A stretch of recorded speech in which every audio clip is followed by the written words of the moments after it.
طيب قصيدة الدحة اشتهرت جدا، حتى في أحد البنات الصغيرات لسه قبل شوي كنت على اللابتوب أبحث عن مطلق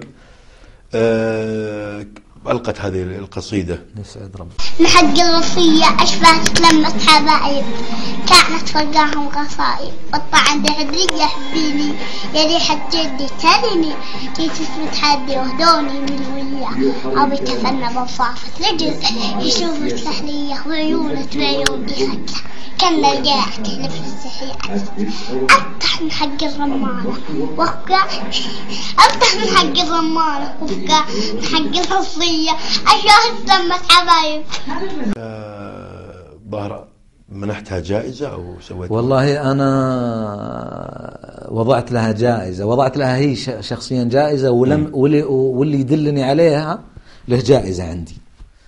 البنت هذه يعني أنا أتمنى إذا أحد من أوليائها جالس يشوفني أنه يحاول الاتصال بي أو أنه يوصل لي بأي طريقة كانت. نعم. لأن البنت هي اللي بيوصلني للبنت له جائزة، والبنت نفسها لها جائزة عندي. كل هذا إعجاب في البنت يعني؟ اي والله العظيم معجب في هالبنت. الله يستر عليها. أنت لو شفت طريقة إلقائها يعني صحيح أنها طفلة، نعم، لكن توحي لك يعني إلقائها إلقاء البالغ، إلقاء نعم. يعني المستشعر بالشيء ذا. نعم. أشباك لمة حبايب كانت فرقاهم قصايب والطعن دهدرية حبيني يا ريحة جدي تريني ما جيت تتحدي. لكن أداء البنت هذه للقصيدة حسيت كأنها فاهمة أنا إيش قاعد أقول.